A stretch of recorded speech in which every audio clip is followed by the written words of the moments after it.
If you need a fast, lightweight contact form plugin, I still recommend them as number one. I got DDoSed when I did a product Oh, that's launch. that's true. I got DDoSed a few months ago. There's always some new thing, and right now it's LCP. It depends. Oh, that's like SEO. Yeah, no, it depends. APO was, in my opinion, one of the best products launched performance-wise in the last 5 years. You're basically trading speed for security. Because it's like a page speed miracle.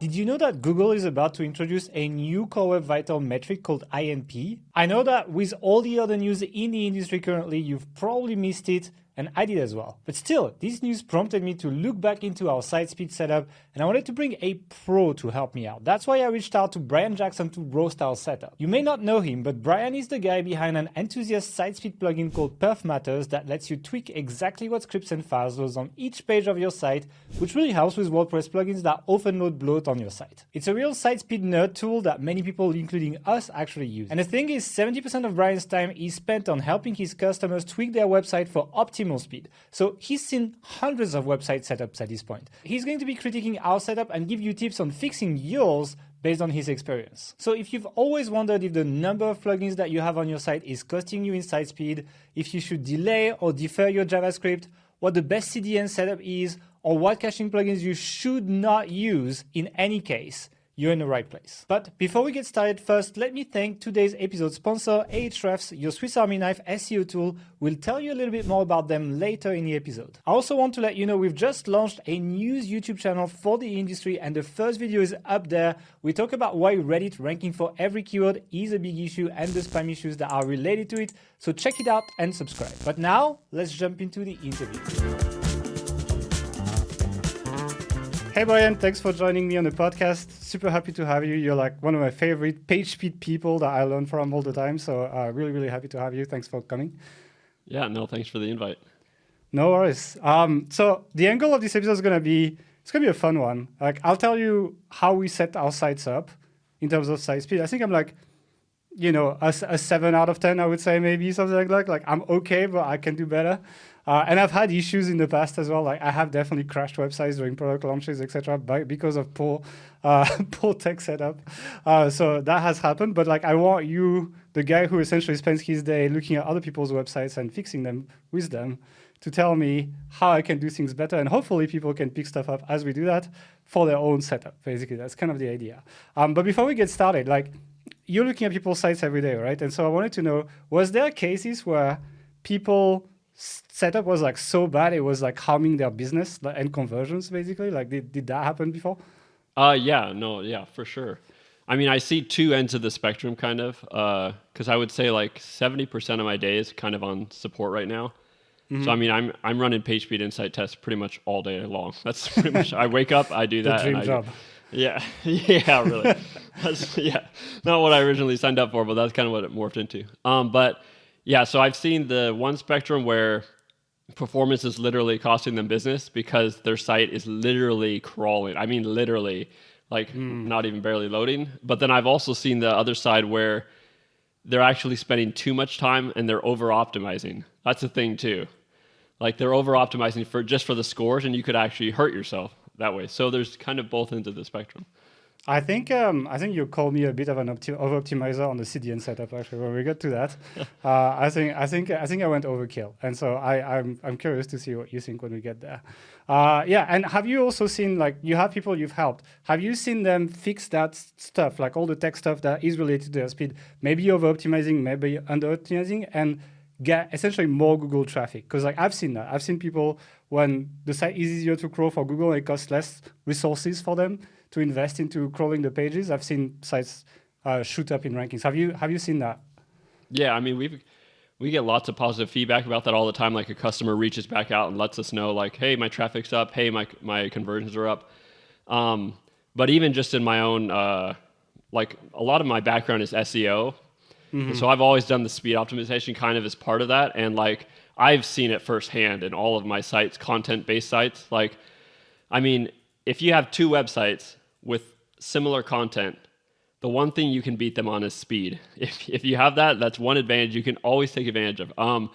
And the problem is the bigger guys don't need that, to be frankly honest. I They're had some quite guy slow reach, usually, the big guys, right? exactly, and I had some guy reach out to me the other day, and he shared with me the Taylor Swift website, which is running on WordPress.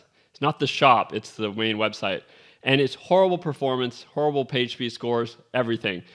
But do you think that's actually going to stop any Taylor Swift fan from going to the website? They're like refreshing the whole time. That's why it's so slow. Exactly. So you have to think about like the smaller people almost need page speed stuff advantages more because they are having to compete more essentially. So and also they have less brand equity in a way. So like if you if I really want to buy a MacBook, like I don't care if the Apple site is slow, I'll buy a MacBook, But like if you're like a no-name laptop manufacturer, I'm much less likely to be patient enough to actually deal with this basically. And potentially that would damage my vision of the brand if I don't already have a very high esteem of the brand, especially for tech products.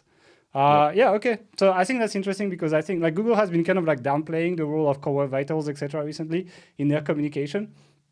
I don't think it's the main thing. Like you need to make a good site before you actually care about how fast it goes. If it's a terrible site that goes very fast, you probably won't do well. But it's one thing that can play in there, especially people fixing like bad themes, for example. Themes are like moving off Elementor with like a million divs, etc., and the content is massively nested and so on. And cleaning that up, I've seen pretty big increase in traffic. And so I wanted to highlight that because it's like fixing your site speed not only helps your conversions, which people probably know about that, but actually can help your SEO. And it's like, I kind of have like my week of site speed every year, kind of like, it's like I spend a week kind of like re-optimizing this and catching up on what happened, etc. And then you can kind of forget about it. But it does go down as you make changes to your site. So that's why you need to revise it every year, sorry. Yeah. Okay, let's jump onto the setup. I'll tell you what we use. So for hosting, I was checking Perfmatters website and I see that you're recommending Kinsta. I think you were working there before. We did used to be on Kinsta. But eventually we ran out of PHP workers, and they were quite stringent on that. And if I wanted more, it was extremely expensive, basically. Like I could have gotten more, but like the price was not fair. So we moved to Cloudways, and we use DigitalOcean Premium on there. I think it works pretty okay for us. Like, what do you use for hosting? What is your hosting, and what do you think of Cloudways in general? Now, obviously, I'm biased with Kinsta, so like I have a couple recommendations. I don't mind throwing out great. Okay. The ones that I see on a daily basis that I don't want to bang my head against the desk when I'm working on a client site. So like I do recommend Kinsta, and I think they've gotten better with their Cloudflare integration. Before that, the PHP worker stuff wasn't, but now that they've taken the Cloudflare integration, it's better. Cloudways, I like working on Cloudways all the time, and you have more control over how much stuff you need as far as like, PHP workers go, how much CPU, memory, all that stuff you have. I would say less technical people don't go with Cloudways sometimes. And for those people, I would say Rocket.net and Big Scoots are two other ones to definitely look at.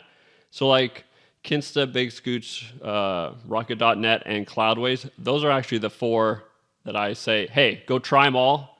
Make your own decision. Like see who works best for your setup, because they all do things slightly differently. They price things in a different way, all sorts of stuff. And that's the thing. They all have now this Cloudflare integration where mostly they do full page caching with it. Yep. So you could argue that for 90% of your page views is exactly the same servers serving your files to people, regardless of the hosting you're using, right? Yep. But those are ones that I think still stack up. Performance-wise, like behind the scenes, like when you're not hitting cache, or that offer features you might need from the dashboard, and also have good support too. So those are the ones I would stick with because there's hundreds of WordPress hosts now. Yeah, I mean it's like everyone launched their WordPress host at some point. It's very lucrative. People don't move very often, so it's like it's quite complicated. But I agree. I think Rocket.net I haven't tried, but they were the first ones offering full page caching with Cloudflare, I think. And it's an interesting angle as well. It's like these are like it's cheaper. Basically, Kinsta would be the high end, but like more serviced version. Rocket.net would probably be kind of like the lower tier, but kind of same idea, maybe a little bit less good support. I haven't tried, but like they probably put less emphasis on that. And Cloudways is the DIY, more technical, but more control option, basically, I would say. Okay, I guess there's not much else to say on hosting. because that's pretty much it. Pick the tier that works best for you. I want to talk about theme and page builders. Like I put them together because basically, what tech do you use to build your website? We use Generate Blocks and Generate Press. It's like I quite like it. I think it's fantastic. I think most people don't realize how much stuff you can build with Generate Blocks and how complex layout you can build. But like we're building like we built multiple 7-figure sales pages with Generate Blocks that converted people and felt professional basically. And I like the idea of being close to native WordPress because I'm like, well, whichever direction WordPress is going, like at least we're kind of like not falling behind like we may with a page builder. We did use Elementor before, but obviously Elementor has had a lot of technical issues, I guess. What's your take and what do you use? So we use Generate Press and Generate Blocks for everything. And I was just logging into my site here because I was curious to see what the date was. Oh, I think I changed the URL at some point, did a redirect, so that's not going to work. But I've been using Generate Press, I think, for 7 years now. I mean, a really long time. And Generate Blocks, ever since he released it, I was excited when he first launched it. So I hopped on that bandwagon the moment it came out. But like you said, the reason I'm doing that is because he's staying so close to native core blocks stuff. And that stuff's just as light as you can get, basically. I mean, I would love to use just WordPress core and the full site theme stuff that they're doing, but it's just not quite there yet. I might dive into that, a year or two down the road again, just to see, like, maybe I'll do my personal site just all with WordPress core. Have you tried? So now there's kind of like people are using CSS frameworks. So there's something called Core Framework. There's one called Automatic CSS that are very popular, and they add quite a bit to core WordPress, right? So it's like I've tried it actually. It's like you can just take core WordPress and then Core Framework really has quite a lot. Like you can do proper grids. You can you have all your CSS classes that give you a lot of control over how things look, much more than the default settings, etc. Like, have you seen these on client sites? And also, I wanted to know how much bloat do you think they add? I have seen automatic CSS on actually quite a few sites. And I would say they're somewhere in the middle from what I've seen. So I couldn't say the middle, but they're nowhere near Elementor. But they're still not as lightweight as I think, as far as like Generate Press and Generate Blocks. I mean, but I think part of that is because Generate Blocks does such a good thing with the modular stuff that like what you're not using does not load at all. So it depends on how complex your site is. Like maybe with automatic CSS, if you're running a more complex site, you'd be closer. But again, that or the GP-GB combo is what I always recommend to folks. Cadence and cadence blocks, another people like it too. That's kind of my fallback that I say if you don't want to do the Generate Press, at least go down that route. And then bricks. I'm not a fan of bricks. I'm not a fan of page builders, and I say this all over my blog, so it's not like a secret or anything. I just think they add too much bloat for what is needed, and so like bricks is the closest thing to a page builder that like I would recommend right now. I think they're doing some really great stuff, and they've kept the performance side the whole time because I watched them in tickets, and they haven't just gotten worse over time. Essentially, adding new features. So someone over there has taken a lot of time into making sure they stay fast, essentially. Yeah, I like that. I think it's quite important because there's always kind of like new page builders coming out, new things, etc. And they all start with like the argument, oh, we're fast, we're performance oriented, etc. Then you go back like 3 years later and the whole thing is like completely bloated and it's like everyone who is using it is complaining about this. So that's one of the testaments I have for Generate Press, Generate Blocks is like they've been around for a long time. Like I think it's like 6 years, 7 years at least that I've seen them around. Hasn't gotten bloated, and I respect them for that because it's not easy, I think, with the demand of features from users. Yeah, and another thing positive with that is, I mean, I've never even really gone down trying to figure out a different tool because I haven't needed to. Like, Generate Press and Generate Blocks is the one thing that's like I've never changed over the last so many years, and I've changed, contact form plugins, I've changed code snippet plugins, I've changed so many different things over the years, and that's the one thing that's just. I love what he's doing, and it always works. It's always fast. So there's one thing that I would complain about on Generate Press particularly is the menu system. I think it's a little bit basic, and if you want to make a little bit more advanced menus, especially on mobile, etc., and make something a little bit nicer, you lack of control there, and it's not very easy to do. So it's like on that part, that's why I'm like, maybe I would move to something like Bricks if I want to do a site that has like a complex menu system, because they have all these modules, and it's a little bit better, for example. I would also say it can sometimes be difficult on WooCommerce sites, although he is working on that stuff a lot. But if you need to really customize a WooCommerce site, that's definitely trickier on a generate block site. That's the thing. You kind of end up with like custom code, like quite a bit of custom code after a point.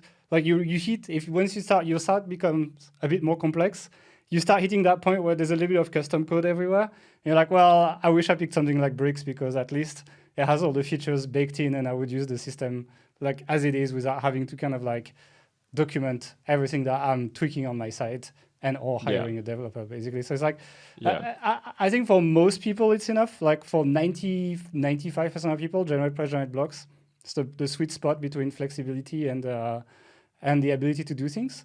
But on my personal projects, I'm hitting some points sometimes, as I said, with the menu system, or like customizing some checkout pages, things like that, then where it gets a little iffy.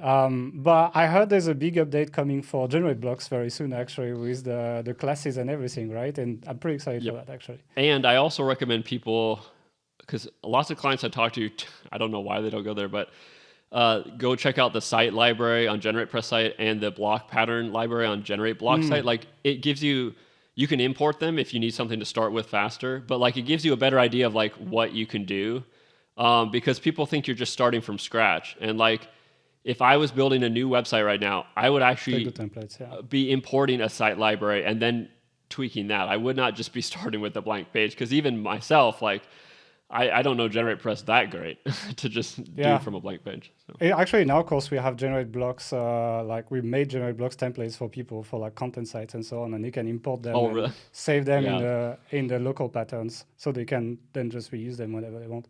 So yeah, I agree. It's pretty useful. Anything else on theme and page builder framework? So far, I'm doing okay with your setup. I think when we get to CDN, that's when we disagree. But cool. And anything else on theme and page builder? I don't think so. And, I don't have anything against Elementor. I think they solved a need that was there at the time. And they've gone back and trying to fix performance issues. But like with stuff like that, they ran so fast.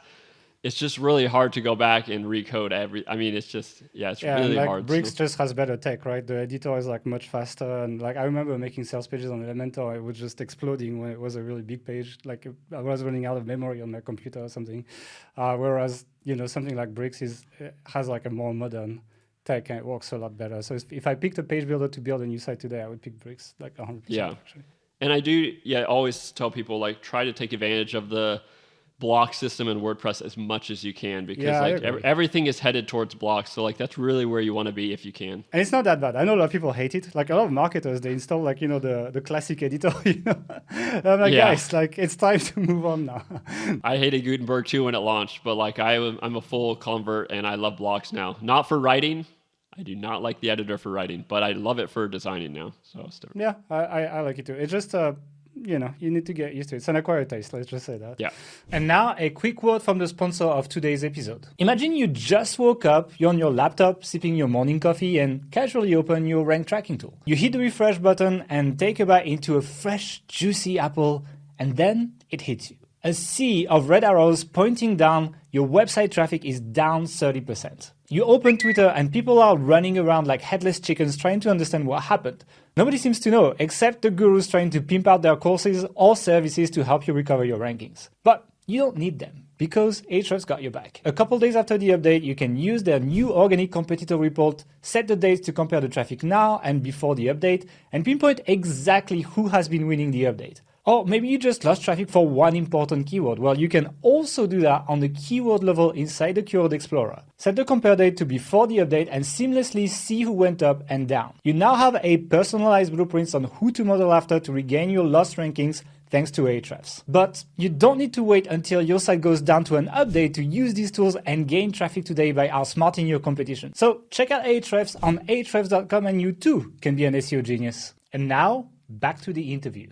Let's talk about caching plugins. So that's one thing where actually I don't think I follow your recommendations, because from the content I've consumed from you, you basically say server caching is always better. And if your host has a server caching built in, you should always use this. If they have a plugin, they should always use this. So I tried that on Cloudways. They have a plugin called Breeze that is a caching plugin, etc. My performance went down compared to WP Rocket. Basically, like pretty much every metric went down. And some things that WP Rocket was taking care of were not taken care of anymore. Like remove unused CSS, but now I've moved it to Perfmatters, so we'll talk about Perfmatters a little bit later. Like some issues with like, fonts, like pre-caching, etc. didn't work as well. And I ended up with worse performance basically on Core Web Vitals, etc. So what's your setup today? I guess it depends on the hosting you're using, and do you still recommend that?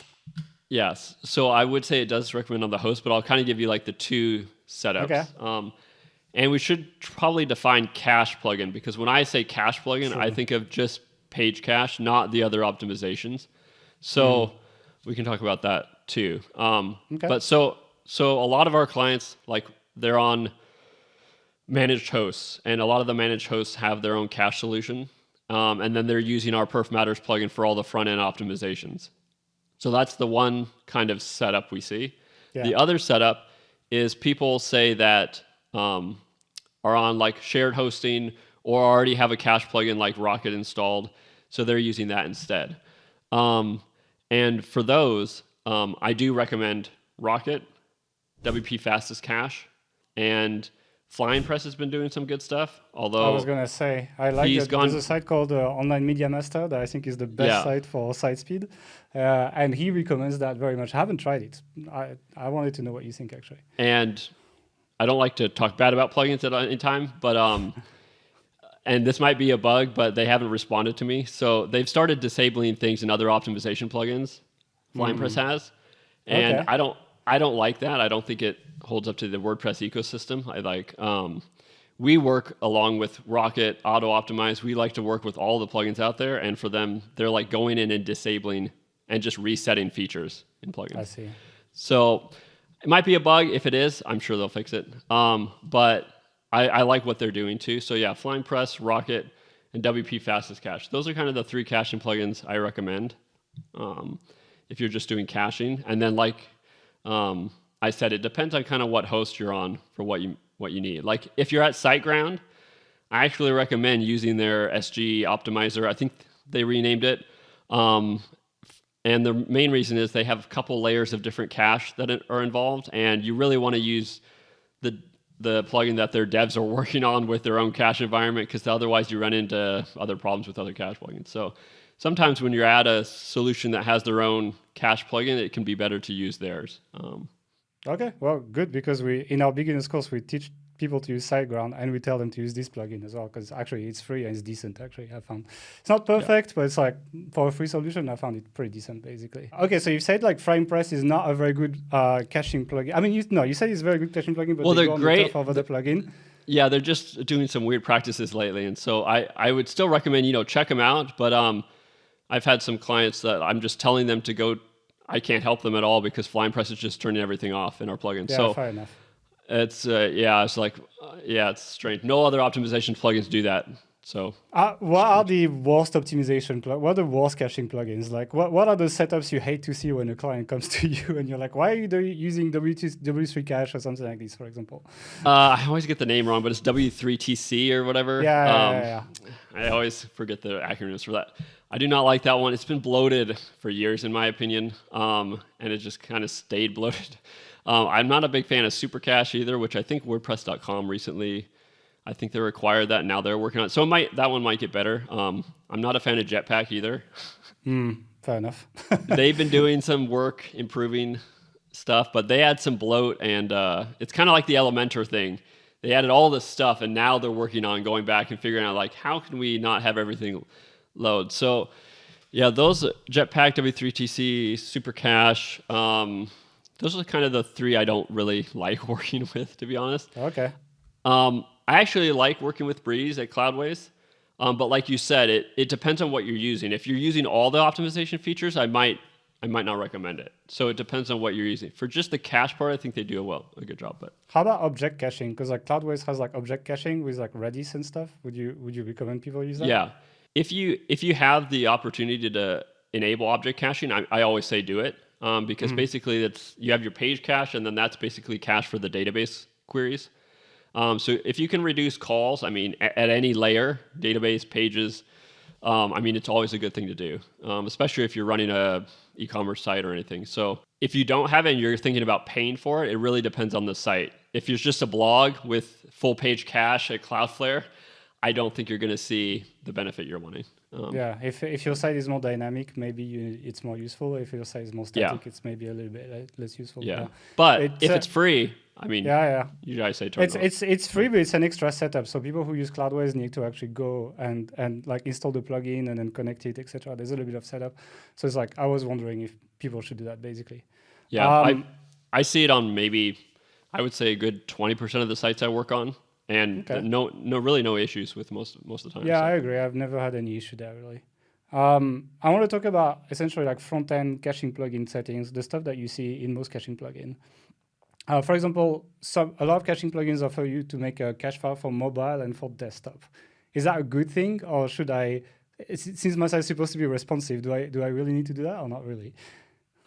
It depends. Oh, that's like SEO. Yeah, no, it depends.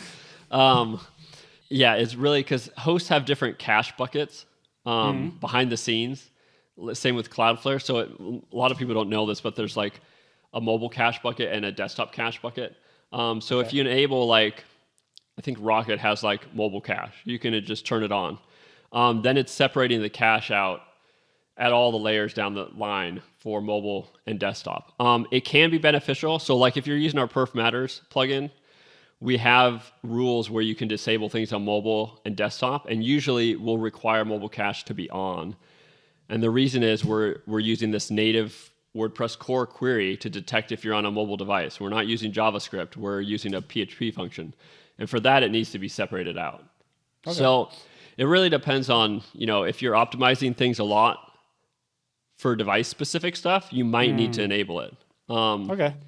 But does it make pages faster? So for example, like on my sales pages, I'll tell you, I have image aspect ratio quite a lot. I have some images that are like wide for desktop, and they become tall for mobile, so that it doesn't become, it stays a good experience. Does that help or not really? No, so that's probably all just media queries with CSS. Yeah, so that wouldn't be impacted by the cache layer at all. Okay, cool. Just this one I didn't know actually. So yeah, it's more if you're like really fine tuning things to like, I want to disable things completely, and disabling completely is different than hiding, which is what like a media query is doing. So. Okay, cool. So I guess for most of our listeners, it doesn't really matter then. Correct. Yeah. So same, like minifying CSS and JavaScript files. Is that something that you do? And if you do you do it on your caching plugin, or do you do it on your CDN level, like on Cloudflare, etc.? So if you can minify them at the CDN level, that's always the best route to go. So Cloudflare has that in their free plan. I mean, that's what we use. And a lot of the hosts, I think, just have it enabled with their Cloudflare integration. I have never seen a problem with minification at the CDN level. So that's why it's pretty much just enabled by default. But can there be a problem if you activate it both on your caching plugin and on the CDN, or it's like people are fine? No, because there's if you minify a file that's not minified, it'll usually turn into like .min, .min.js, .min.css, and then the Cloudflare will they skip all those files from minification, so they don't even look at it. However, I was talking to someone the other day about this, and he was asking, we don't do minification in our plugin, in Perfmatters. We've thought about adding it, and we're still on the fence, but the reason we don't is because I looked at his site, and I was like, you don't have a single file on your site that isn't already minified by the developers already in your plugin. They all had .min.js, .min.css. And so I told him, if you're going to enable that in a plugin, it actually is just going to add another query to check it's another piece of work, right? What if it's not minified? So people need to think about, look at their site, and 99% of developers are minifying things beforehand these days. So I think there's a big assumption that like, I'm going to turn on minification, it's going to like add all this performance. That's not what's happening anymore. Now, 5 years ago, I would have argued something different. But minification these days is you're maybe finally in one file that's a straggler. And if you have Cloudflare already doing it at the CDN level, there's not even any reason to do that at all. So I would take a look at, what your site is first. Yeah. Another thing that I think is getting old, but people are still doing, so I want to talk about this, which is combining CSS and JavaScript files. I know, I'm telling you, marketers that don't necessarily understand the tech, they see this box in their caching plugin, they're like, oh my God, great. It's just going to be one file, so much easier, only one connection, whatever. And the plugins sell it well to you. From my understanding, it's not really worth it anymore. But what's your take on this? Correct. So there's a server technology called HTTP2. And that came out, I think it was back in 2017, or it's been a while. It's been a while 2016. And ever since that came out, it's technically been faster for the servers, and this applies to CDNs too, they're all servers, to load individual files in parallel. Basically, they're pushing through single files faster than one large file. And now we're on HTTP3, and we're on Quick with Cloudflare. And I would say 95% of the sites I work on, all are running through Cloudflare now. Server-wise, it's not faster to combine files at all. Now, there is a case where you might see page speed score increases sometimes. But I would argue, from the tools. However, in my opinion, you're really doing yourself a disservice because there's scores, and then there's how fast your site actually feels and load time. I agree. These are separate things sometimes. Usually they correlate, but not always. And so by combining files, you can sometimes hurt your load time actually, and you definitely don't want to hurt that. So never combine files ever. There's never a good time to do that. And I'm thankful that like Rocket, they're actually now warning people not to do that. So some of the plugins that launched with Combine like have started we don't recommend, it's still in the plugin, but we don't recommend turning this on. So it's one we didn't add it to our plugin at all and aren't going to. So we kind of we got to skip that part, thankfully, with our plugin. Yeah. It's just I know a lot historically, a lot of marketers have been building sites for 10 plus years. It's historically, people have been doing that, and by default, they put a new site and they do that. But I think you raised a good point on there's the perceived site speed and the actual score in the tool. It reminds me a long time ago, 7 years ago or something like this, about a page speed service. Some guy came and optimized our site. It's the scores increased in the Google tool, but the site felt horrible to use. Everything was so sluggish, and it would load weirdly. It would kind of have a black screen between each page when you click on an internal link or something. You know what I mean? It's that was just horrible. I undid everything 3 days later, even though that brought our site speed down in the score, because in the end conversions were down due to the fact that the site was horrible to use. Yep. No, that's is that something you see often? Is that the over optimizers you see all the time? I was just going to say that's the over optimized kind of term I use. Is when they're literally just looking at scores, and they're not even use another tool at least GT metrics to monitor your total load. At least look at stuff like that while you're doing the scores. A lot of times it should correlate together. You fix some JS issues, there's less JS loading, that should result in faster scores. But it's not always the case. And when you start clicking on all these optimization things, you can see your load time score go down. So and I recommend as well people test their site in an incognito window, not logged in, because quite often the rules are quite different. When you're logged in, your site might feel very snappy, etc. And you're going incognito, and the site is a nightmare to use, and it's sluggish, and you scroll, and it's lagging, and so on. So it's use an incognito window. I always have my incognito browser on my laptop screen on the side, and my main work window on the main screen, so that I kind of get feedback when I do things as well. That's a tip I would say. Yep, I always have. I use Orion browser. I don't know if you've heard of that. Yeah, it's a Safari variant, right? Yeah, it's a Safari, and I kind of I have that open 24/7 as just my speed test browser. So that's kind of how I do it. So the incognito works too, but I just have a separate browser consistently just to test that with stuff. No cache. Yeah. So Exactly. Yeah. Yeah, you don't want to have local cache basically, because otherwise that does that. Did you know that half of the audience is not subscribed to our channel? If you're still here, obviously you like the content we produce. So I'd like to ask you a quick favor that I think will serve you well. Please subscribe and activate the notifications on whatever channel you're consuming this content on. This helps us a lot in terms of getting better guests and better sponsors that help us generate more revenue that in turn we can pull back into this podcast to make it even better. We have a ton of really exciting episodes that are coming up with really cool interviews, and I guarantee you won't be disappointed. So do we have a deal? Hit the subscribe button and we'll do everything we can to make this podcast the best one in the industry. The next thing I want to talk about, as we're in the settings that people are all using, like, is deferring JavaScript always a good idea, and can it cause problems? So yeah, defer is always a good thing to do. I always tell people to enable that as just kind of like the default. Now, there are some times where it can break things. However, if you're conferring, and I'm like, maybe we'll talk about delay JavaScript. That was my next question. That was the difference.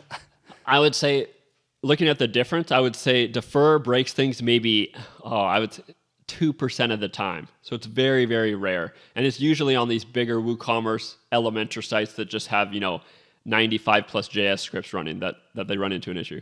But yeah, I always say defer, good thing. Enable it. You shouldn't really have any issues. So, but then if you go into delay, that's where people usually run into the issues. And I don't know if you want to talk any more about defer, or that one's pretty straightforward, to be honest. No, I think it's fine. We can talk about delay. It's like, if it's mostly good for people, that's what they want to hear, I think, Yeah, so with delay, that's the most powerful. And you can run delay and defer at the same time. So like, take Perfmatters, for example. If you click defer on, which I always recommend people do, and then click delay on, defer is still going to apply to whatever's not delayed, if that makes sense. So say you're running Elementor. We have like quick exclusions, like in a box, you can click on delay. Say like, I don't want to delay Elementor core JS. So you click that on, then that stuff will still be deferred because that's not delayed anymore. And then the rest of the JS will be delayed. Delay, it's one of those weird things that it's kind of like a hack, but it's also kind of also following what Google's telling you to do because you're basically delaying it on user interaction. You're saying, I don't need this JS to load right away, so why should it? Move their mouse, right?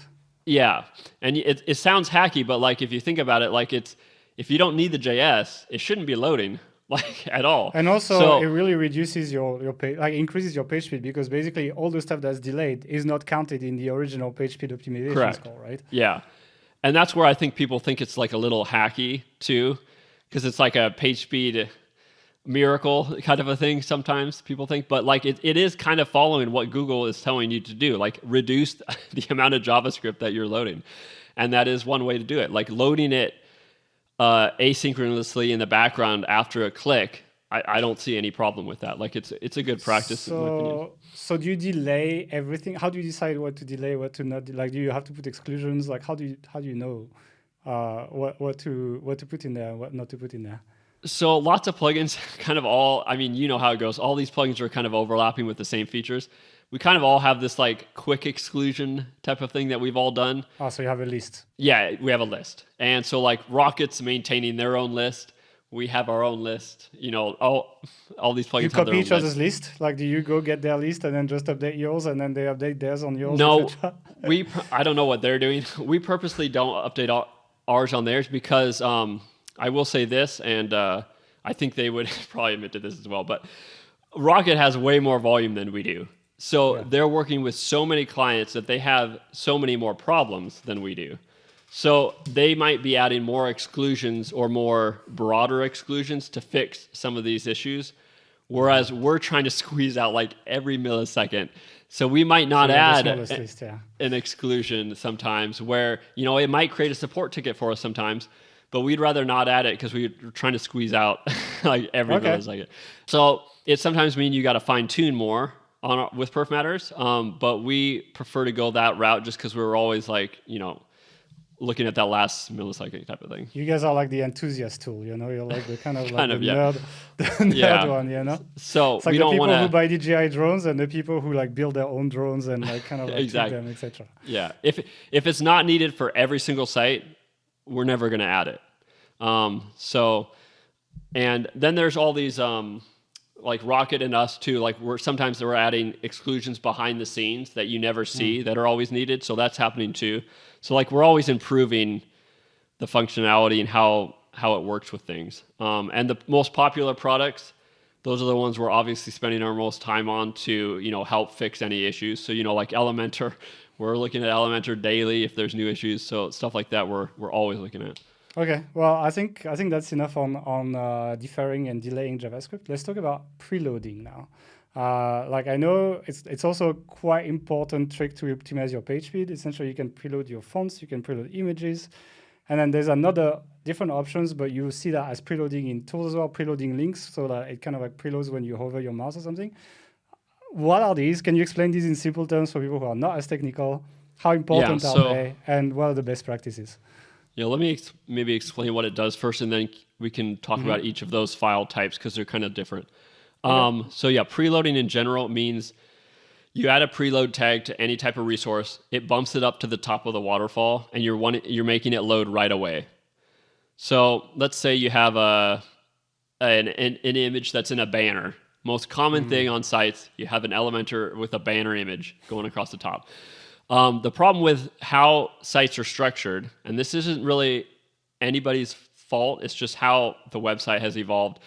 Many times that banner image will load, way down the waterfall. Like sometimes on an Elementor site, I've seen it load like the 60th request for that banner image.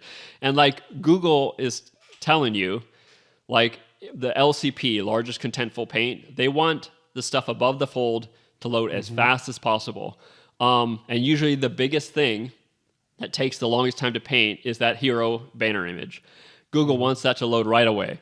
And so LCP is almost one of the biggest things it's impacted by is that big image there. And so if you preload the image, bump that from 67th place up to say second or third place after the logo and some other stuff perhaps, you're going to see your LCP dramatically decrease, I guess you would say, but improvements. So I do tons of preload and telling people to preload all day long now because LCP seems to be like one of the biggest struggles for people right now. There's always some new thing, and right now it's LCP for me. My trick usually for LCP is just to make the title bigger so it becomes the LCP. And then it's like, and bam. Yeah, no, that is another trick. If you can bump your hero image or your featured image below the fold, always do that. Always do that. But if you make the H1 larger, if it becomes the LCP because of the page structure, true, yeah. then it's so much easier to do that with text than it is to do with images. So it's like, my kind of like the advice I give to people is just tweak your design basically so that the LCP becomes the H1, and then it's so much easier to fix actually. And with that too, we can go into fonts. Speaking of like H1 stuff. So preloading fonts is usually a good thing. I recommend. The problem these days, and these are kind of hacks that it's just kind of evolved this way, is if you have just a normal site with normal fonts from Google, like you're going to see this leverage CSS display warning type of thing. And Google kind of wants it to fall back to default fonts and then switch back. The swap thing, right? The swap thing, yeah. So they want you to add swap to your fonts basically these days. And the problem with that is when you add swap sometimes, it introduces CLS, as in like shifts on the page with to the explain font. to people what happens is basically it loads the system font, so the font that's on your computer first for the title. So like whatever macOS or Windows is using. And then whenever it has the file for the font, it swaps the font. So it makes kind of like the title blink a little bit when the font changes. And that creates CLS, which is essentially instability when the page loads, because when your font comes, etc., it just moves the layout of the page a little bit, and that increases that score, basically. Yep.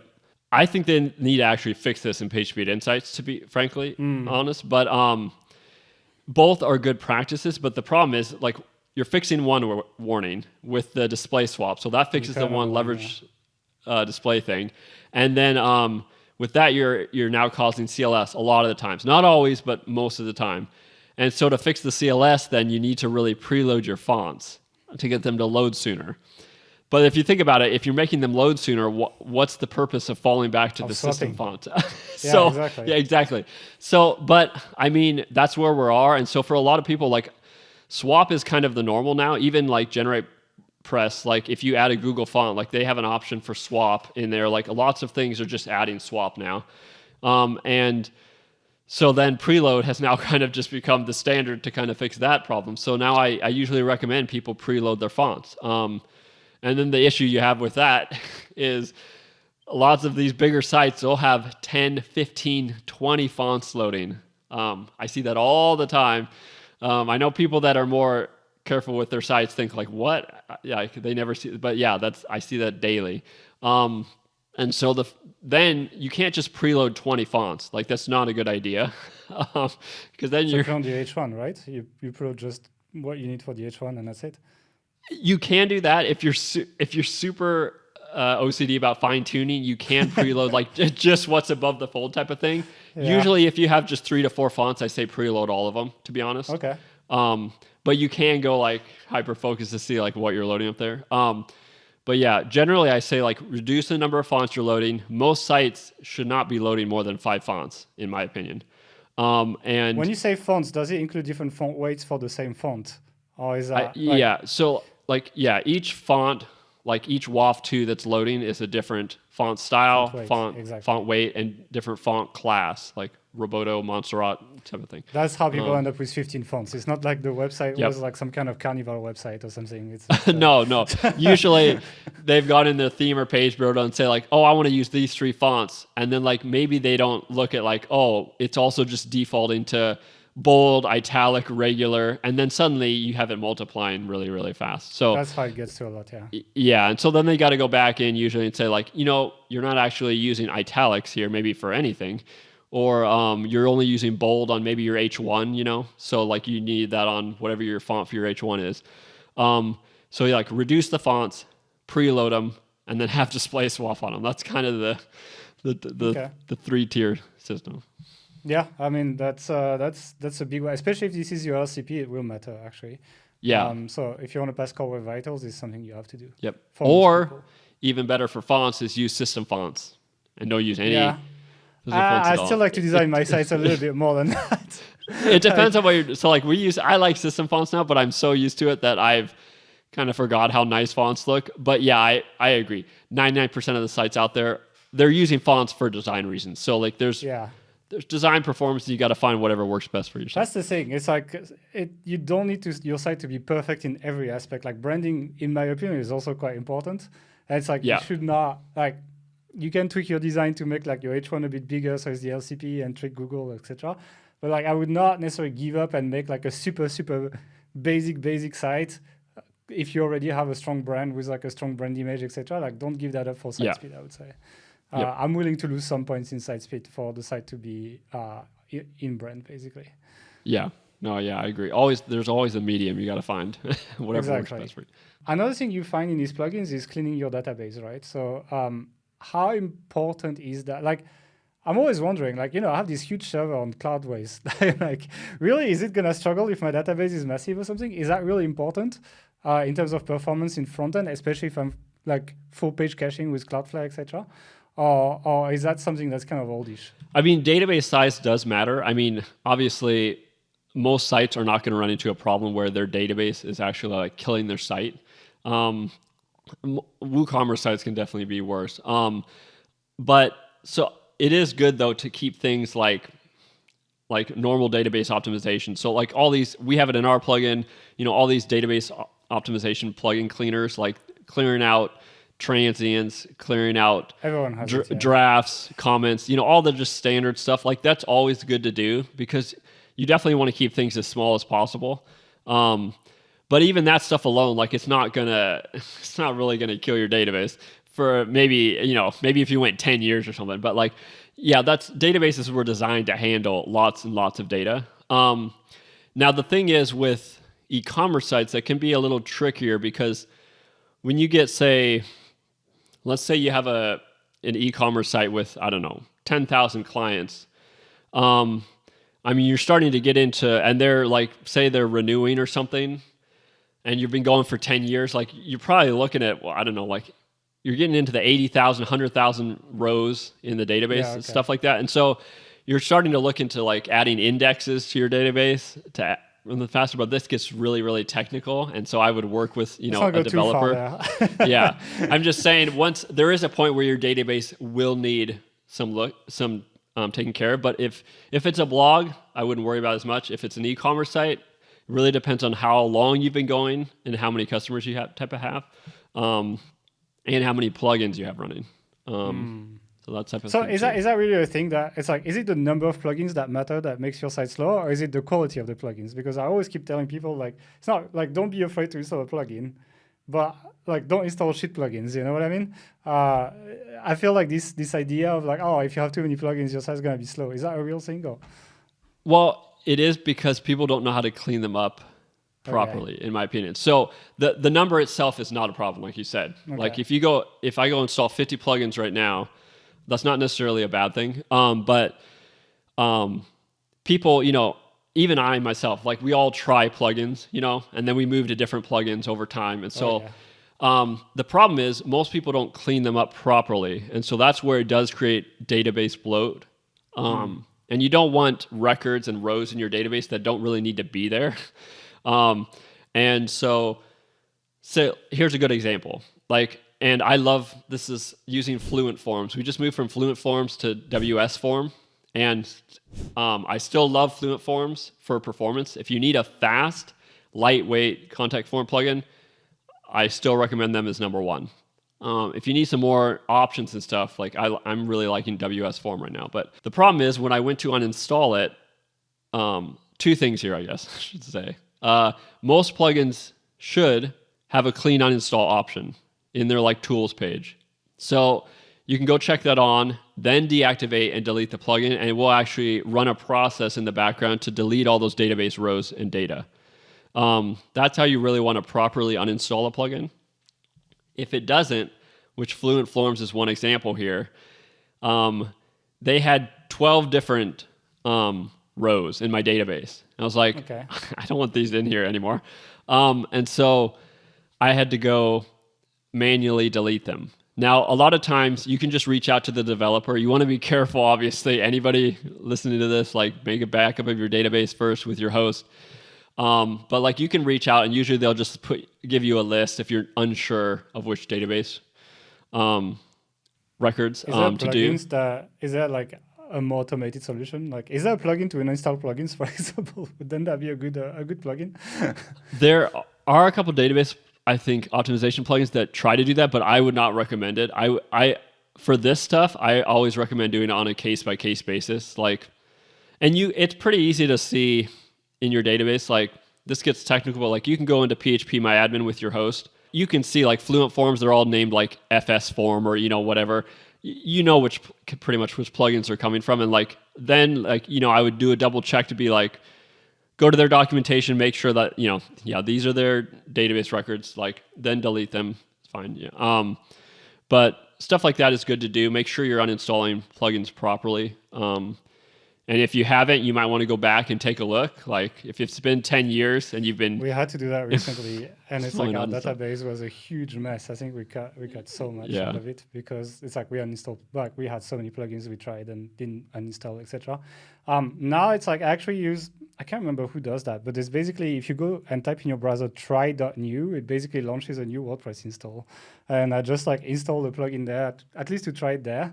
And then if I like it, then it might come to my production or to a staging or something like this. But literally, you're logged in onto a WordPress install if you go on try.new, and bam, you can just install that plugin if you want to try. So that's how I do. Yep. Are you thinking of InstaWP? Yeah. Or there's another one too. Yeah. So that's a great one. I use InstaWP myself, constantly. It's great for just I need to test one thing with a plugin and then just destroy it or not care about what happens afterwards. Exactly. So yeah, it's my way of finding essentially testing the plugins. I want to find a new plugin, I'm trying 10. That's what I do. I just spin up and install. And you don't even need to register for this thing. You don't need to be logged in, you don't need anything. You can just do it. Yep. Which is pretty cool. Yep. Let's talk about CDNs. Just for context, essentially, a CDN is basically a server from a company like Cloudflare that's going to host your files closer to where the visitor is, your larger files, so JavaScript, CSS, and images usually, and you'll be able to, like, if the visitor is like in Sydney, they won't have to connect to the server in New York. They will have like a server in Singapore. They can pull the file from there, and like the biggest parts of your page are essentially going to load faster for them because there's less physical distance to load it from. Just to give some context to people. And there's two types of CDN, right? There's traditional CDN. Is it called a reverse CDN? Like that's how I call it. Like for Cloudflare, like do you call it a reverse CDN or do you call it something else? Or you might be thinking of like reverse proxy. Reverse proxy. Here you go. Yeah. And yeah, I really don't use that terminology anymore just because it confuses people. It's not really so that much. anymore, right? But yeah, it's more like I call it just a thing that sits in between both sites type of thing, between your site and the public internet kind of thing. But yeah. Okay, so the traditional CDN for people is basically it rewrites the URLs, right? So the link to your CSS style sheet or the link to your image is going to be rewritten in your HTML, and so that's going to the server, and this server is just going to figure out where to get the file from. Whereas the Cloudflare level thing is essentially on the DNS level, so it's on your domain name level. Before your site files are getting hit, they actually try to essentially get the files before that, and that is pretty fast. Let's talk about my setup. And then you'll tell me what you think. I use both. And the reason why is because CDNs don't have a 100% hit rate, right? So it's like essentially like 80% of the time they might have the file in memory and 20% they might not have it. So I use Bunny CDN like as a traditional CDN on our website. So it rewrites the URLs and there's like a custom subdomain. And so like, you know, images, JavaScript, etc. is being pulled from there in the HTML. But I also use Cloudflare APO. And the idea for me is if Cloudflare misses, it falls back to Bunny. And then essentially Bunny has this permanent storage which allows you to be more likely to hit the cache basically, and so that's kind of like that's why I think I fall maybe into the overkill of your optimizers. It has worked pretty well for me. I'm pretty happy with it, and it's not too bad. Bunny is pretty cheap. You pay on usage, like a simple content site. You know, depending on your traffic, like $3 to $10 a month, maybe something like this. And Cloudflare APO is like $5. I use Cloudflare Pro, so it's 20, but like Cloudflare APO is $5 normally. So for like $15 a month, I feel like you have like essentially double caching through CDN. How do you feel about that setup? What's wrong with it? And how? No. But before Kinsta, I was at KeyCDN, which is another provider. So like I've worked a lot with CDN. So and Bunny was actually going to be the third one I mentioned, like Cloudflare, KeyCDN, Bunny. Those are the three that I really like and see the most and work with. So on your setup, one other thing is that is a good way to go if you need permanent storage longer for your files. You can actually do that with Cloudflare too. They have this permanent long-term storage thing. Yeah, when exactly. I set it up, it wasn't there. Yeah. For my So defense. yeah, no. So and I haven't even tried it yet. I just know that they have it now. So I haven't tried it either. So I'm not sure if it works well or if there's still issues with it. But the route you went is correct because like a lot of times things will not hit cache, and your files are probably something like say an image. You want it to hit cache as much as possible. Like it's not changing at all. Particularly because we have some blog posts with low traffic. And so my guess is the CDN loses the cache, and therefore it hits the origin server quite often because of that. And that's why I wanted the permanent cache, actually. Yep. And I pretty much recommend to every single person now to use APO or... it's really good, yeah. A lot of the hosts will have, they call it Cloudflare full page cache or edge cache. And essentially for people just to know, like that's the same thing as APO. Like Cloudflare, full page cache, edge cache, APO, it's kind of all doing the same thing. I tried and I got better performances with APO actually. It's weird. Like I tried the, maybe it's like in my head, maybe I got a bad day or something like this, or maybe I didn't give it enough time to cache. But like I tried the Cloudways one because they have it, and I tried APO. And I just switched from one to the other to see kind of like how we're doing, and I performed better on APO. I don't know why. Help me. Well, I know why. Okay. And it's because the host integrations actually have all this other stuff running for web application firewalls. They're actually most of them are giving you the enterprise version of Cloudflare, which has so much more stuff actually running, like security level stuff. It's stuff that a lot of sites should have running. However, it also adds overhead too. Okay. To that initial call and like the TTFB, it adds time to first byte. It adds overhead to that call. And so that's what you're seeing with some of the host integrations. When you go just straight like sign up for a Cloudflare account, add APO, you're literally just using their free firewall, which is pretty basic. Or the pro one, I think, has a few things, but it's not enterprise stuff running. And you're basically just utilizing APO for every hit.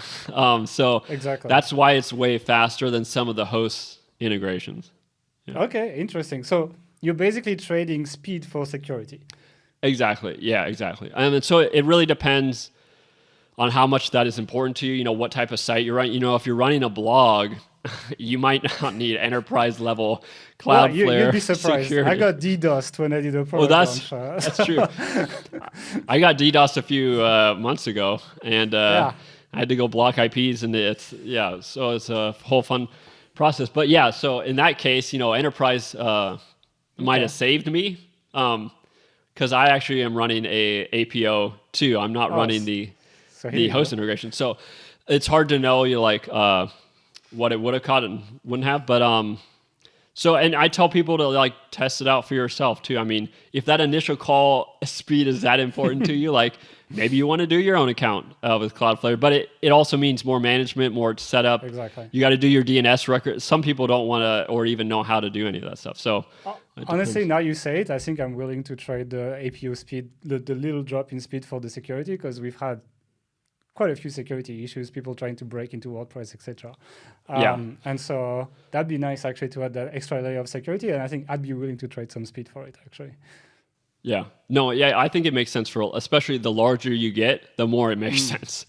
Because obviously the more you're attacked and the more, you're vulnerable. And it's cheaper. I mean, it's not cheaper than APO, but it's cheaper than Pro. Like I use Pro for the advanced rules. And so like actually, it's cheaper to buy it through Cloudways. I think it's $10 or $15 a month. Whereas Pro is, a bit more. Well, and you're getting the enterprise version. I think that's $250 a month through Cloud. So like these hosts are actually well, no, that's true. Yeah, but these hosts are passing along a lot of value, and it's simply because of the partner volume integration that they have. So okay, yeah, that's super interesting. I think for most people, that's probably a little bit overkill. Would you agree? For most people, just setting up APO when you're starting your site is enough, like nothing else? Yeah. If you're just doing like one site, or you're smaller or even medium-sized site, I mean, just install Cloudflare, do APO, and you're good to go, in my opinion. Yeah. So APO is only for WordPress. It's Advanced Platform Optimization. I think that's what it stands for. It's basically, it makes your entire website cached in a CDN as opposed to JavaScript, CSS, and images only. So like even the HTML, the words, etc., everything is cached. And so most of your visits are actually never hitting your server. They're actually staying on Cloudflare, which means it also, I found it makes you spend less on hosting. Because if most of your visits are hitting, like you're better off not spending too much on hosting, having a pretty basic hosting with a good host provider, and then offloading most of the work to Cloudflare for like $5 a month. And then rather than spending $100 in hosting or whatever, you can spend 50 or something like that. You save money and you get better performances, basically. Yep. And that's where, if people don't realize, like that's where a traditional CDN fails, is because it's not caching the HTML. So like if you're, if your site is globally, like you really just want Cloudflare Edge Cache these days. Like you almost can't, in my opinion, live without it. And the whole thing it's doing is optimizing that server response time, or you see the TTFB is what you might see. And that's it's probably gonna, most sites, you know, it'll be server response time might be like 300 and 400 milliseconds, and APO will drop it down to sometimes 20 to 30 milliseconds. I mean, it's a big difference, and we're talking, you know, everywhere around the globe. So yeah, APO was, in my opinion, one of the best products launched performance-wise in the last 5 years. I agree. And for the value as well, for $5 a month, it's insane, actually. But that's the thing, is like most marketers still are focused on the hosting provider And I'm like, guys, it doesn't even matter anymore. Like, it's like buy the cheapest SiteGround and then use APO, and you will have the same performances as like $100 a month service provider, basically. Like, I would it's argue that against that when you're running the e-commerce side a little bit. okay, for Just because there's so many uncached things that can't get cached. But yeah, no, I 100% if you run a agree content with site, that. if you run Yeah. like just a content site, I think you can definitely do that. Yep. And the value is so much higher than paying a very expensive host like the WP Engine or something like this. Like you're better off saving on hosting. And another thing, a little tip is to, if you're using, I always recommend like installing the free Cloudflare plugin that they have, because it automates some of the purging in areas. But like, always increase your cache length is the most important thing. Okay. So like, I use like 30 days on most of our sites, and so say you have a blog, the homepage. Say you publish a new article. If you have the Cloudflare plugin installed with APO, you publish a new article, that the plugin is going to clear the cache on the homepage and then nowhere else, essentially. That means all the other blog posts are going to stay in cache for that 30-day period. If you have it set, I think the default is much shorter. It's like 7 days or 1 day. You don't want all your blog posts HTML expiring every day, because that's kind of defeating the whole purpose of APO, in my opinion. So like, I would crank that up to longer and then make sure you have the plugin installed to automatically purge the things that should be purged. Yeah, and also, anyway, you need the plugin to activate it. Like Cloudflare checks when you activate it if the plugin is on, and they don't turn it on the Cloudflare backend if the plugin is not on. So you need that to turn. Even with WP Rocket, actually doesn't work. You have to bring the Cloudflare plugin to activate it. Then you can deactivate it Okay. and activate WP Rocket, and then it works. I see. I didn't even know that because I always had it installed. So yeah, I didn't. Yeah. So I mean, I've Good tried. to know. It's like. So yeah, let's talk about image optimization. I think it kind of like flows well in. My setup, so you can roast it. Actually, I use Bunny Optimizer.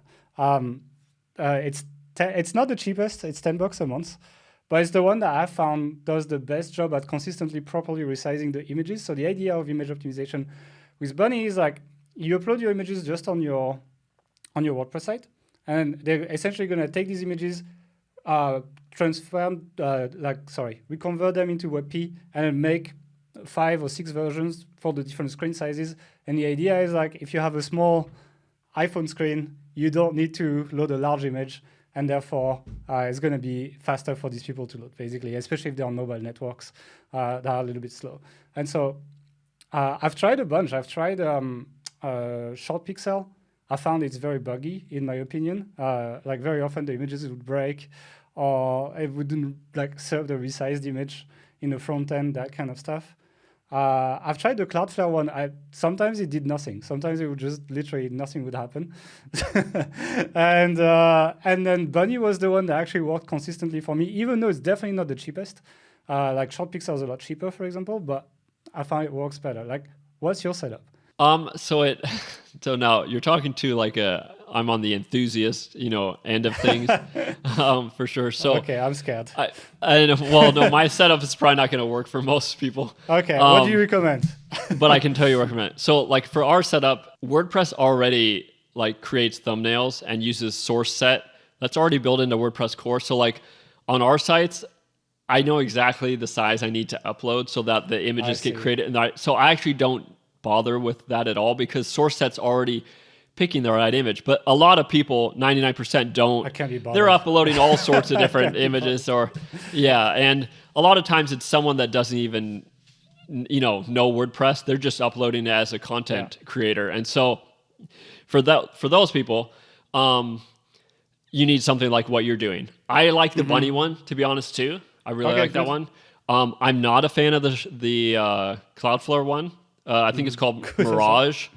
And I've just never had great success with it either. And it also conflicts with some lazy loaders, like including our lazy loader and Perfmatters. So like, it's just, it's like you said, it's hit or miss. And like I've seen it conflict with other things. So I never recommend Mirage, to be honest. I haven't had many problems with ShortPixel on client sites, and I've worked on a lot. But again, every site's different, and like maybe there was a bug at the time you were using it too, and so I don't, there's stuff that I don't see. I'm pretty sure they use Buddy now as well, actually, in the backend. So I think they do, yeah. And so I like Short Pixel too. Okay. I do see EWWW on some sites, and that seems to work okay. And then Optimal is another one I'm seeing pop up frequently, and I haven't had any really issues with the Optimal either. So that's another one to check out. I think Optimal is run by the guys codeinwp.com. They kind of run a popular WordPress blog. So yeah, those are the three. And then I like Imagify too for like image optimization, but they don't do any of the scaling or anything too. Yeah. So it depends on what you need for your site. Do you is it safe to just host your images in WebP at this point? Like, can I just do that? Because obviously for a long time people were like, browsers are not compatible, like there will be issues, etc. At this point, I'm just uploading WebP, to be honest. I'm kind of done. I'm like, if your browser is too old, I can't support it. I haven't gone there yet, to be honest. I'm waiting still. Every single year I think about it. I'm like, just skip this and I'll upload straight WebP, straight from like Affinity Designer, like that's what I use for my images, and just skip the whole thing. And I'm not there yet. Even though if you look at the browser market share, I guess you could make a case for it, because I think it's at 90. Oh, you started? Yeah, last year I was like, I'm done. Oh, really? Well, maybe I might have to rethink this again then if you already started, because I've almost pulled the trigger and like. WordPress core, I don't know if you know, they have their own performance lab plugin that they launched, and they're kind of testing some of these things where they're converting to WebP and then just kind of like only serving the WebP stuff. Yeah. And I haven't done there yet, but you're saying, how long have you been doing that for? Do you know? Like maybe like 9 months, something like this. Like really? It's not super old, but like I'm like at this point, like WebP's been around for a while. Like it's like, I can imagine it's only like a computer that hasn't been updated for a very long time that wouldn't support it. What are the chances there would be my customers? Like pretty low, to be honest. Well, yeah, I think it's at like 95% or something in market share. I mean, it's the only thing is like old IE versions, which I mean, do you really even care? Those people are probably not doing the things that you were working on. Yeah, exactly. It's like I doubt it. And if it is, it's like if they contact our support saying, I can see your images, it's a great way to tell them what to do and update their computer. Well, curious, have you had anyone reach out? Because that's the only thing that I would be, like you never know what's going to happen. Like, am I going to have all these people reach out? I'm sure there's like 0.2% of people who like have issues, right? I'm sure it's happening. But like the convenience of just working under one image format for everything, the save disk space, and all the disk space, it's huge. The simpler code, everything, like, you know what I mean? Like everything just makes more sense for 99.8% of people. I'm like, you know what? I've had it. But I know it's a little early, maybe a little bit, but that's what I wanted to ask. Yeah, I'm not doing that yet, but trust me, I've thought about it, and I might think about it more after this podcast is over again. Then, how much can I compress my images before they look like shit? like how far do you go? Because it's like we're like pixel peeping on our screenshots, especially on the blog, for example. Like we're really like we hate when it looks pixelated. Just to give you an idea, I shipped a 4K screen to a VA in the Philippines just so that our screenshots have like a high PPI and they look good on Retina screens. So I'm pretty annoying with this. And so I was wondering, like, if you like, where's your threshold? I mean, and again, my workflow is so specific and exact on my site. So like, I always encourage people though to like take the time and figure out what your workflow is, and then like maybe make a Google Doc if people are uploading stuff, like tell them to follow like these guidelines, because they are important, especially over time. So like on my site, like when I go to create like a featured image or any image, I always make sure it's 300 kilobytes or less before I upload it into the media library. Okay. So that's my like mental, like it can't be over 300. If it's over, I make sure it's smaller, resized or something in Affinity Designer or whatever before. And then quality or something. Yeah, and then once it hits, or sometimes I even do a different image or figure out how to do a different image Really? altogether. You made an some, image, yeah, and no, you're like, I'm no, that. it's too big. I'm making it. Yeah, because like sometimes you'll get like something that's so complicated, you know, with the pixels that it's just you can't compress it, and like so then I'll be like, well, let me go find a different image or something to use. So like the 300 kilobytes is my threshold, and then when I throw it into the media library, we use Imagify on most of our sites. We've used Short Pixel too, but I know that it's going to grab it and push it down to about 30 to 40 kilobytes and put it into WebP. So that's the like 300 down to 30 kilobytes is kind of, I know that's going to happen. So I don't even look anymore because I know that's what's happening in the background. What quality settings do you have? Do you have like lossy, lossless, or is that like a number? How does it work? Let me actually, I can look really quick. So I don't have it on lossless. So I have it on the more aggressive. So I have it on lossy as the default, which is the more aggressive. And then I have, I think Imagify, they did this like a year back. They took away the aggressive. It's like some automated AI thing now. There's no more like aggressive half-half. It's half-half. And so they're like meeting in the middle. But so it's just, there's no setting anymore. I think Short Pixel still has like an aggressive thing. But like, I think Imagify is aggressive now, I think with the new rules.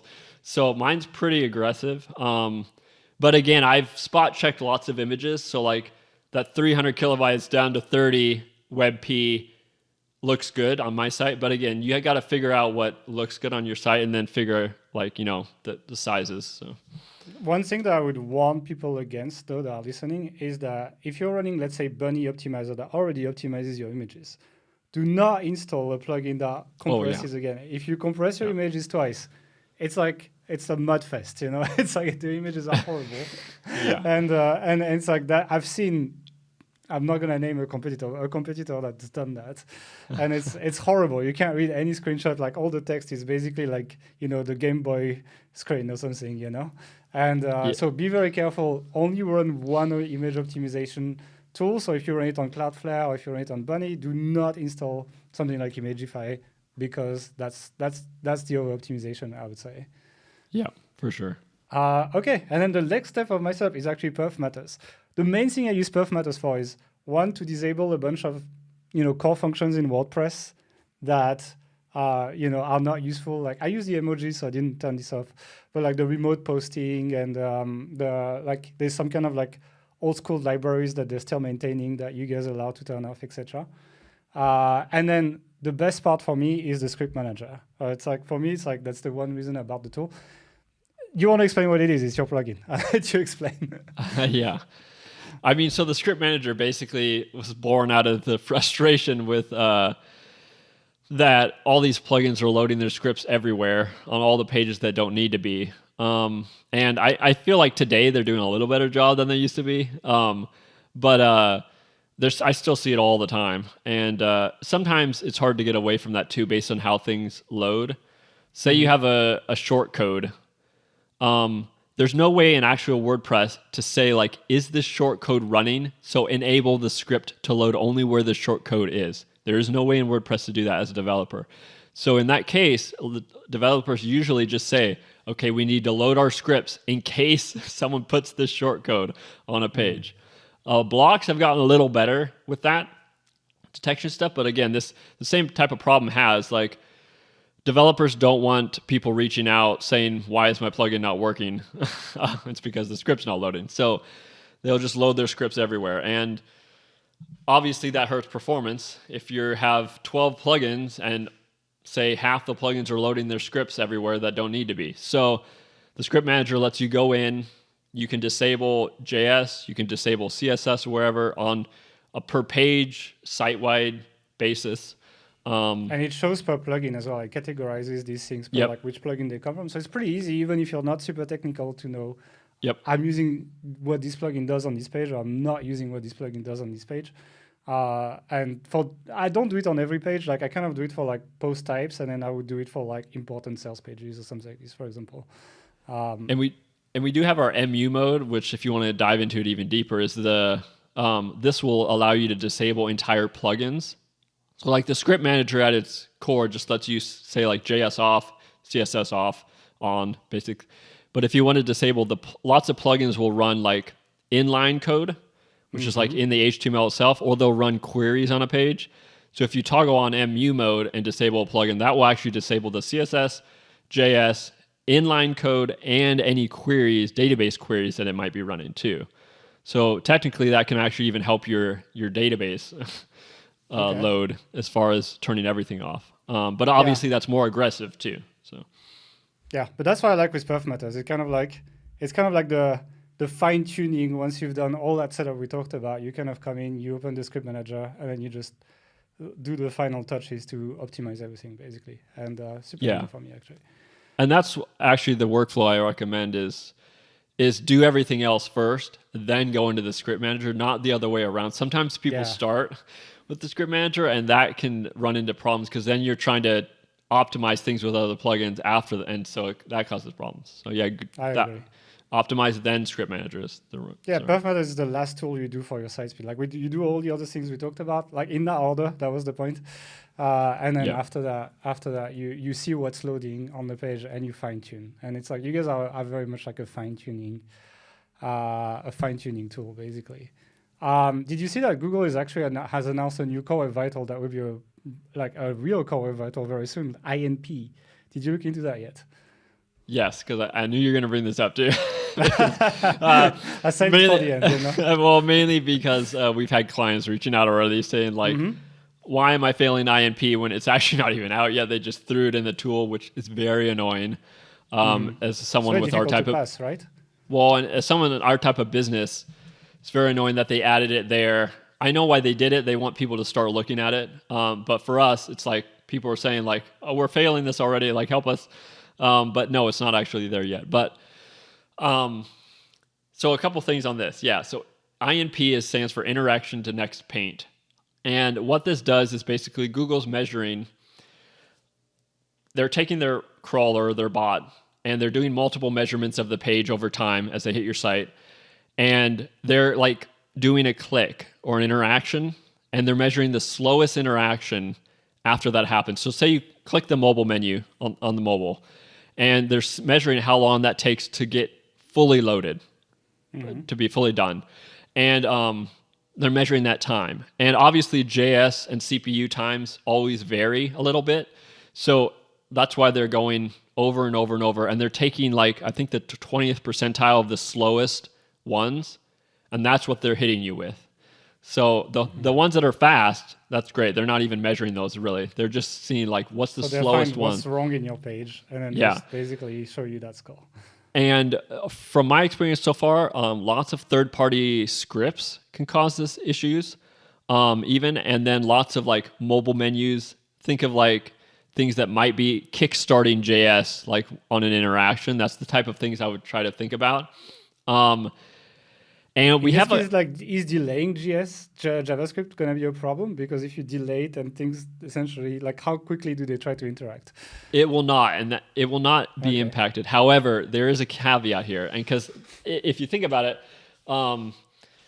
like with a mobile menu, and in Perfmatters, we have this thing called click delay, and you can turn off the click delay essentially.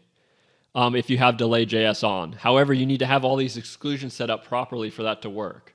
So basically, let's try to dumb this down. You turn delay.js on. Make it simple. Yeah, you turn delay.js on.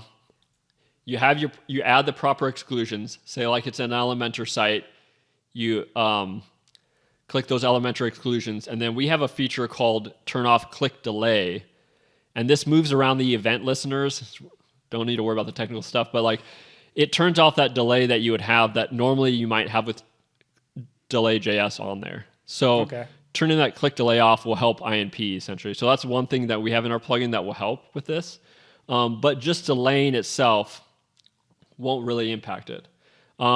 Because if you think about it, it's still loading the same amount of JavaScript at some point in time. Is animation gonna count? So let's say I have a mobile menu, but like animates to open. Like, do they count the animation, or do they count the moment the animation starts? That one I can't say 100% sure, but it depends on if it's CSS too, because lots of animations are CSS, and so that probably won't count as much.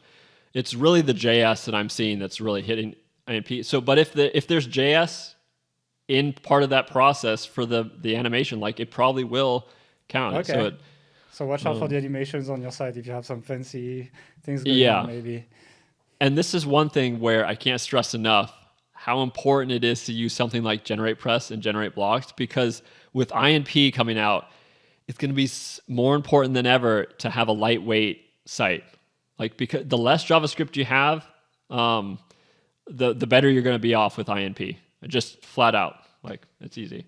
And so obviously that applies to most things too. But with INP, it's going to be tricky because there's not lots of ways, even our plugin or Rocket, there's not lots of ways we can really fix this.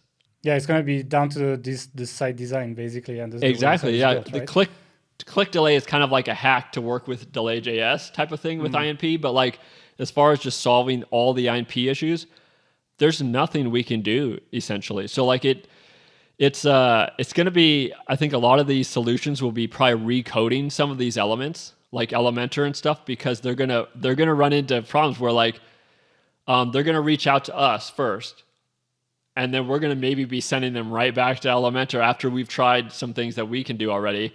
And if we can't help, like it's going to go right back to the source. So I think the page builder thing is going to be hit really hard with the INP stuff. Well, that makes me happy because we have a site speed course, and like a large part of this is moving to Generate Press because it's like, you know what, guys, it's very much about the core structure of your site and not just the optimizations that you apply on top. And page layout, etc. So like, the LCP, etc. So it makes me very happy because actually it stays up to date, which is good. But yeah, I agree. Okay, that's super interesting. And third-party tracking, third-party scripts. I have been working with someone at Big Scoots actually. We're a partner with them, and he's been seeing a lot of third-party scripts too impacting INP. So you got to be careful about not just the code. So your tag manager as well, you think, for example? Like anything you run in tag manager could affect you? Yeah, stuff like that. So like, and again, this is stuff that we're still testing too. Like I'm sure every optimization plugin is like figuring out new things that are hitting INP right now, but like we've been seeing that stuff too. So like I would be careful with that too. Like just keep it in your mind as you're optimizing this stuff. Do you like actually talking about third-party scripts? Do you run them in like, I think Cloudflare can do that now, Zaras or something like this? I haven't tried it, but I heard it's faster. Is that something that you've looked into? Yeah, and I forget the technical reason why it's faster, but it is because I think there's some reason that the JS I think doesn't use the CPU time on your origin server. It's actually running the CPU time for the JS processing is just done at the edge, essentially. Just kind of like APO cache.